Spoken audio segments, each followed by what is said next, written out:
Wanderson, bom dia. Bom dia, Patrícia. Bom dia a todos os ouvintes da Rádio CBN. Um prazer imenso e agradeço muito, da oportunidade da gente falar de um tema tão importante, tão relevante na luta das pessoas com deficiência.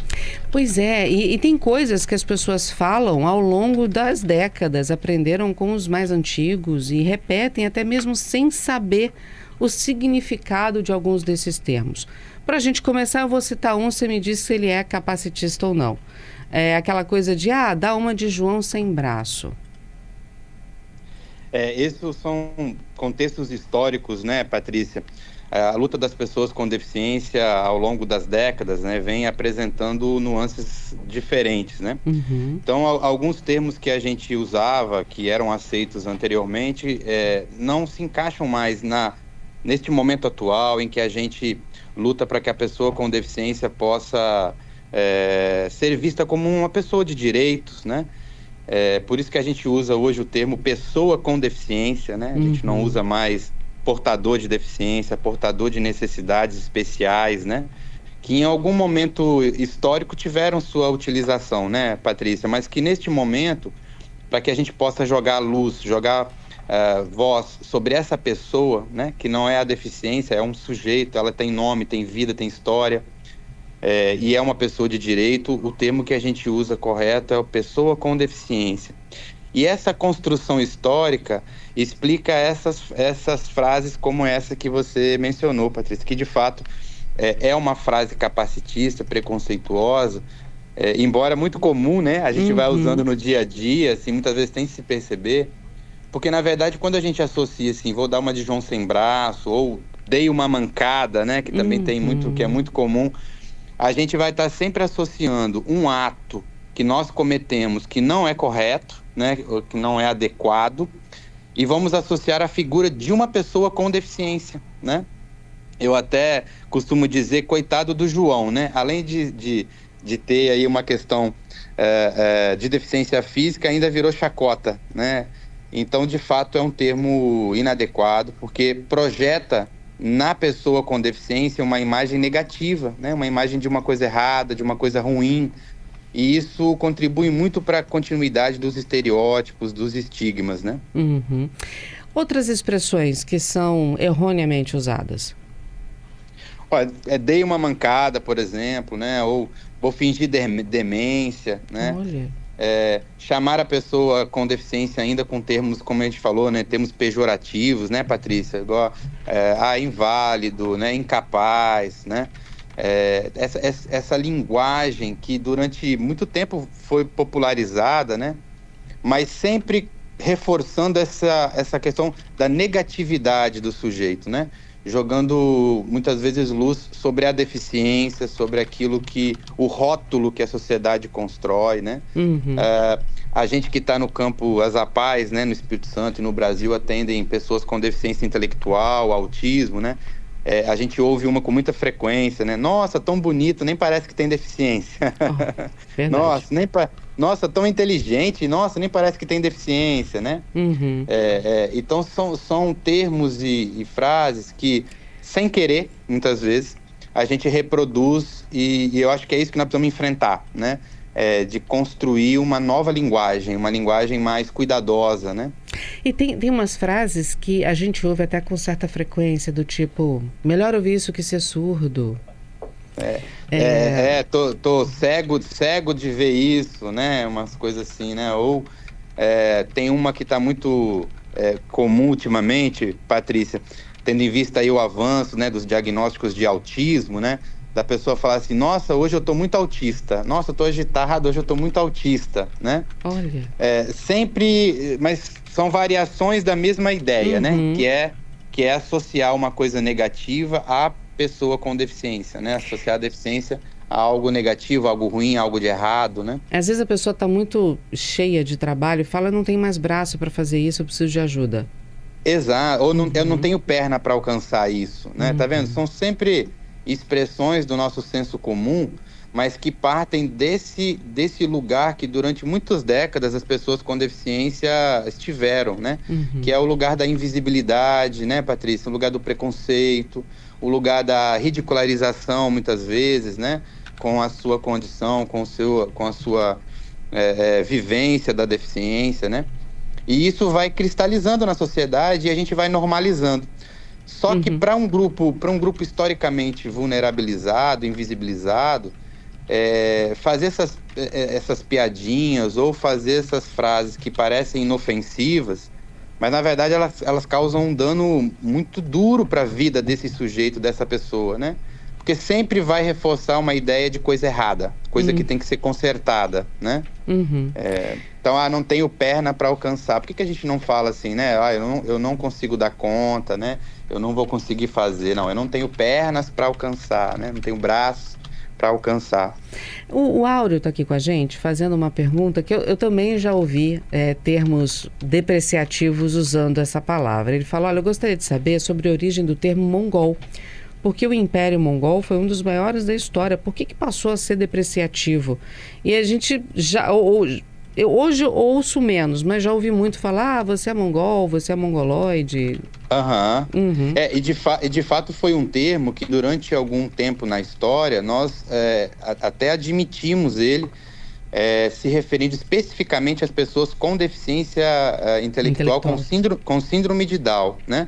Justamente porque a característica física da síndrome de Down, sabe, esse olhinho puxadinho, né, que tem uma caracterização física, lembrava um pouco esses povos asiáticos, né, sobretudo os povos mongol.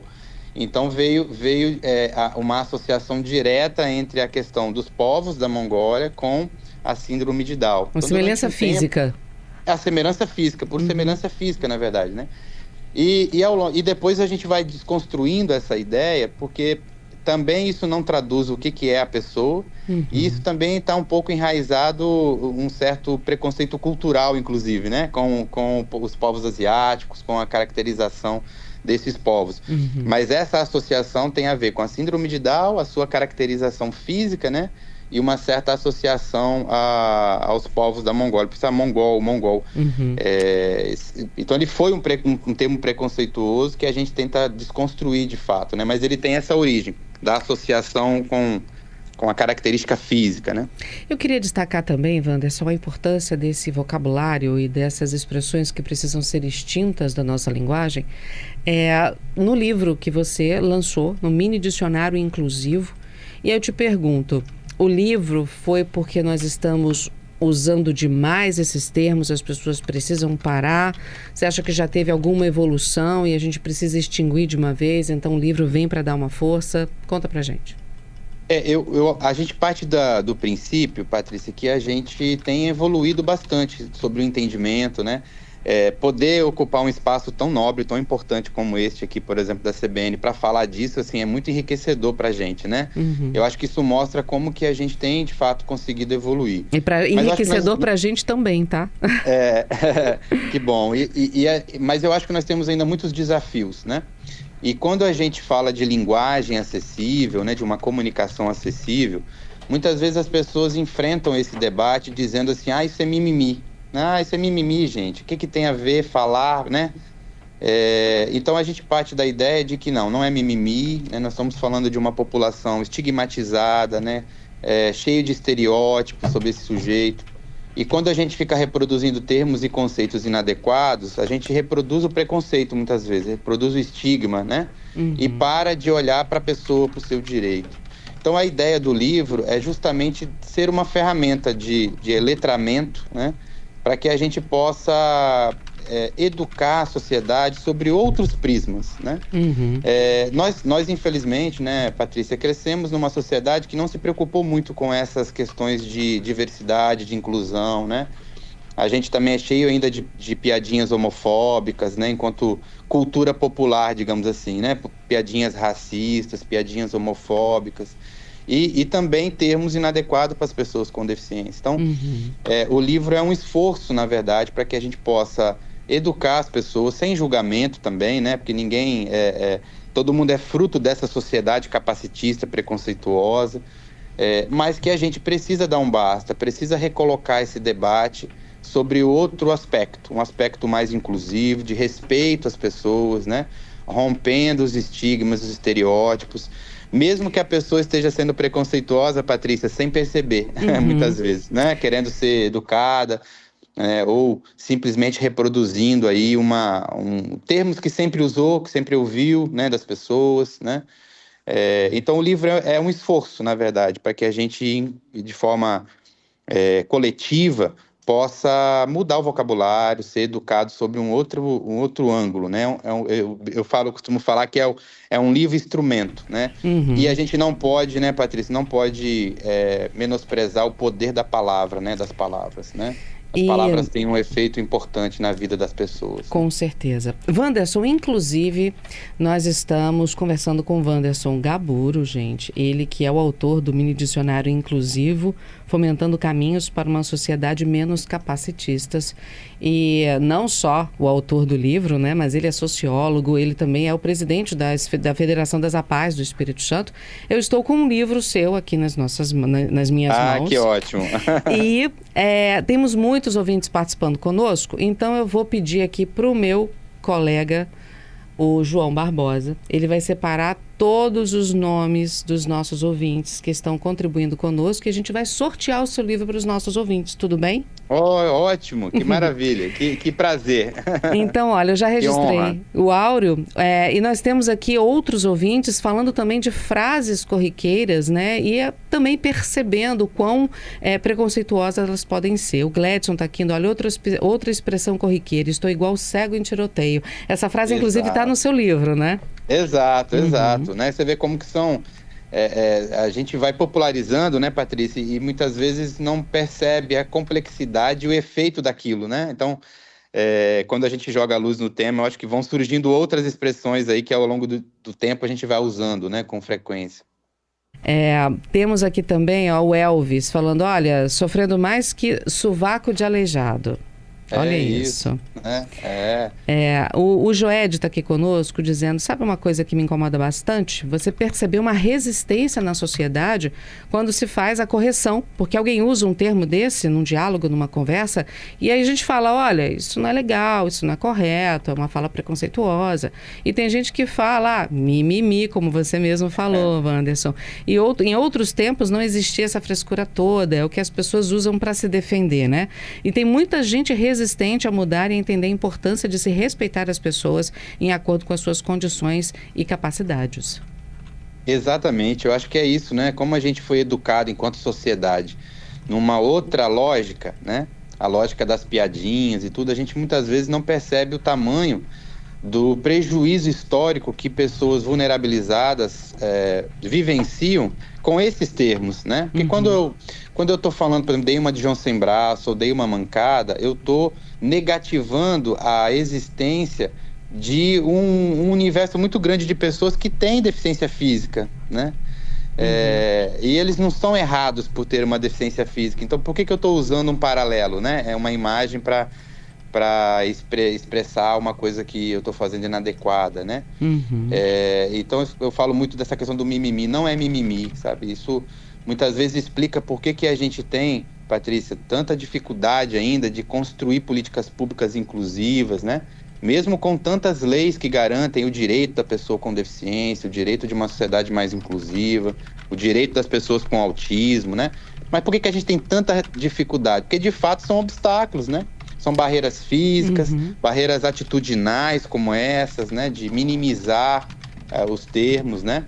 Eu até abordo no livro que você imagina você viver num mundo, né, em que a sua condição não é respeitada, você tem obstáculos para tudo que você vai fazer, as pessoas desacreditam as suas capacidades, as suas potencialidades, e além de tudo as pessoas não sabem nem se referir a você.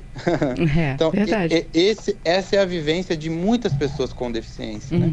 Então, nós precisamos mudar isso, né? O Áureo e o Renato estão com duas perguntas aqui na mesma linha a respeito do humor, da piada. Como é que isso reforça esses estigmas?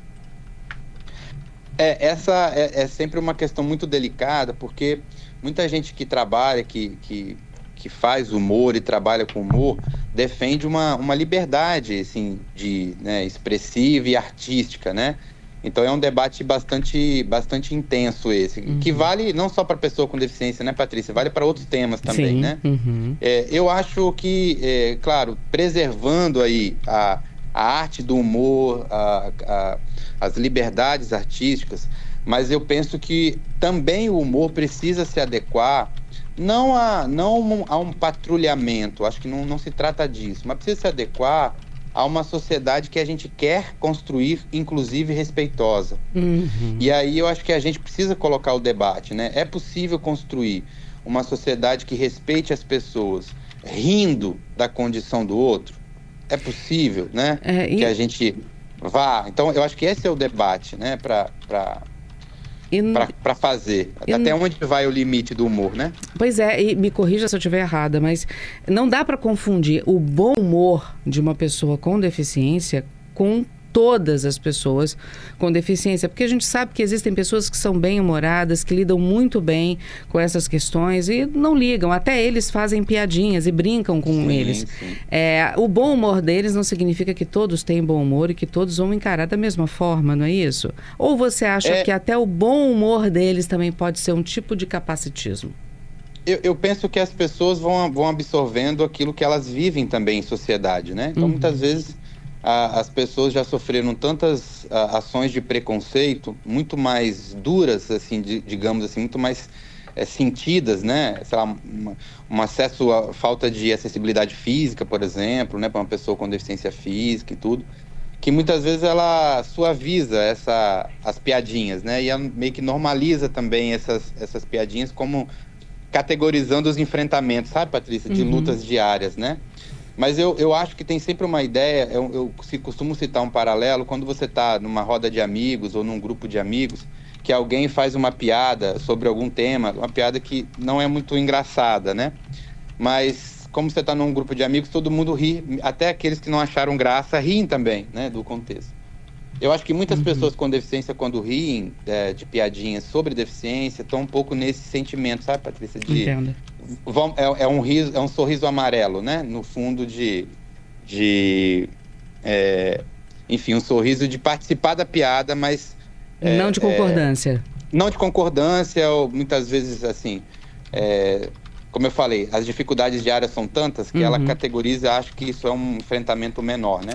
Estamos falando sobre termos que são considerados capacitistas e que você deve abolir do seu vocabulário em relação às pessoas com deficiência. Quem está conosco é o Wanderson Gaburo, ele que é sociólogo, autor do livro Mini Dicionário Inclusivo e diretor social da Federação das APAES do Espírito Santo. Vamos lá. O papo tá muito relevante, né? Importante, sim, muito feliz. E tem muitas participações de ouvintes aqui. Olha só, o Luiz está dizendo que não seria ótimo se as pessoas deixassem de fazer esses termos, deixassem de usar esses termos por consciência e não por proibição? Eu acho que boa pergunta, né? Porque o nosso esforço, Patrícia, tem sido isso, assim, de não proibir, mas de educar, né? De explicar para as pessoas, né? Por que a gente está deixando de usar determinados termos, né? Aí entra um pouco a ideia do livro, mas todo o trabalho, por exemplo, que as APAES e a Federação das APAES e as APAES têm feito, né? De tentar conscientizar a população sobre os termos corretos, sobre essa cultura capacitista que permeia a nossa sociedade, como a gente tem que combatê-la, né? Eu acho que não é nenhuma questão de proibição, é mais de educação mesmo sobre novos prismas, né? Temos aqui alguns ouvintes, teve um até que registrou que a mãe dele chama ele, né, de brincadeira, de da lua, porque às vezes ele fala sozinho, né, e tal, e a mãe brinca chamando ele de da lua em referência àquele Tonho da Lua da novela Mulheres de Areia. Isso. Em família, querendo ou não, também é uma interjeição, né, um termo capacitista. Eu acho que é importante também duas questões do ouvinte. Primeiro, como o tempo histórico, a gente fala muito dos tempos históricos, né, Patrícia? Naquele contexto histórico da novela, passou, né? Assim, ninguém compreendeu naquele contexto que era negativo a forma como se tratava aquele personagem, que contexto era aquele, né? Mas quando eu falo assim, por isso que a gente fala de respeitar os tempos, né? Este contexto agora em que eu quero que essa pessoa com deficiência seja vista primeiro como uma pessoa, ela tem nome, ela não é a deficiência dela, né? Então ela não é o autista, ela não é o Down, não, ela é a pessoa, João, Pedro, Paulo, ela tem vida, tem família, tem suas condições, né? E ela é uma pessoa de direito. A segunda questão é que muitas vezes você traz a questão da família, e é muito importante, Patrícia, porque a família está junto com a gente nessa jornada, né? Mas muitas vezes a família também é vítima de uma sociedade extremamente preconceituosa que cristalizou na vida dessa pessoa com deficiência muitas vezes a palavra não, desde que o diagnóstico da deficiência foi fechado para ela, né? Então não vai estudar, não vai conseguir trabalhar, não vai, sabe, os estigmas e estereótipos que a sociedade vai produzindo, e que a família muitas vezes interiorizou isso também, né?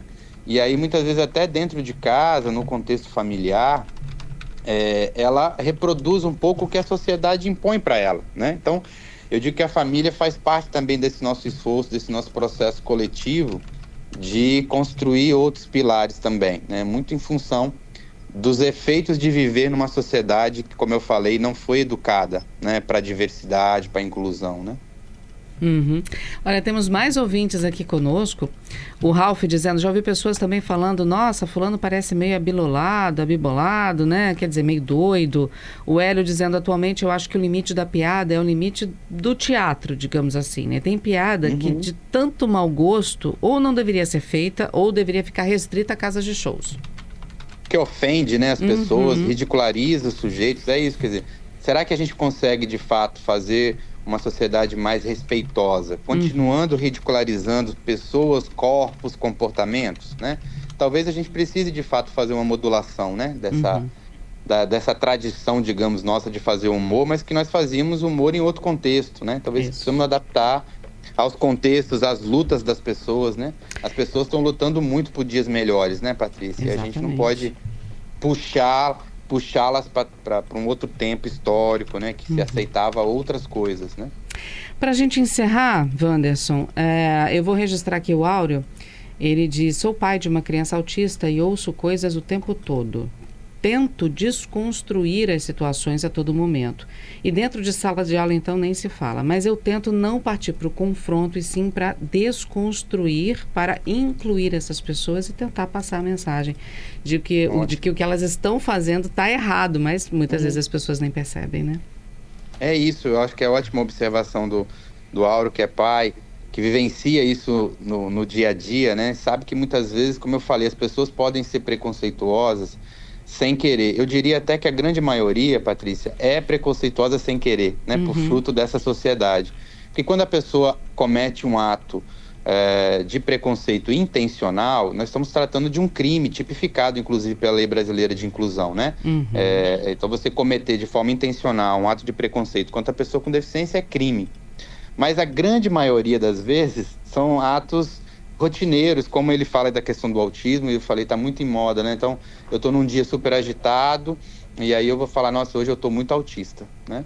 Ou o autismo, assim como a deficiência intelectual, que são deficiências invisíveis, né? Que a gente chama de deficiência invisível, porque você não consegue identificar de cara. Fica essa ideia, né, de que, olha, nem parece que tem deficiência, né? Nossa, é tão inteligente, é tão bonito, né? Então, assim, não pode ter uma pessoa bonita com deficiência. Como assim, né? Como assim? Que construção é essa que nós fizemos enquanto sociedade da ideia de o que é ser uma pessoa com deficiência? Será que nós não colocamos a carga negativa demais em cima da pessoa, quando na verdade a gente deveria olhar para a sociedade, as barreiras que a sociedade impõe, né? Eu sempre cito um exemplo, Patrícia, que por que a sociedade criou uma escada para sair de um lugar para outro e não criou de início uma rampa, sabendo que desde sempre, nos tempos históricos, nós tivemos pessoas com deficiência ou pessoas com dificuldade de locomoção, né? Justamente porque a sociedade ela é construída para os padrões, né? Ela não é construída para as diferenças, ela é construída e balizada para os padrões, e ela marginaliza aqueles que não se encaixam nesses padrões e constrói para isso uma série de estigmas e preconceitos que a gente quer eliminar com uma comunicação mais inclusiva, com os termos corretos, né? Wanderson, seu livro, eu vou sortear um aqui para os nossos ouvintes que participaram, mas as pessoas encontram aonde? Qualquer loja de virtual que vendam, grandes lojas, livrarias, né? Só procurar aí nas principais livrarias que vão encontrar. Tem versão e-book também, né? Versão digital. E que ele sirva de fato como um instrumento para nos ajudar a entender os termos corretos, entendermos um pouco do capacitismo e a gente ir superando essas frases que a gente costumeiramente aprendeu a usar, né? Que a gente possa modular o nosso vocabulário, nossa linguagem, para ser mais respeitosa. Wanderson, obrigada por conversar conosco aqui e responder os nossos ouvintes na CBN Vitória nesta quarta-feira. Eu que agradeço o espaço e faço um chamamento aí para que todos acompanhem as ações aí da Semana Nacional da Pessoa com Deficiência, que é um momento justamente para a gente ampliar a conscientização sobre a temática da causa, enfim. Muito obrigado pelo espaço, foi um prazer estar aqui. O prazer foi nosso. Um abraço. Um abraço, tchau. Tchau, tchau.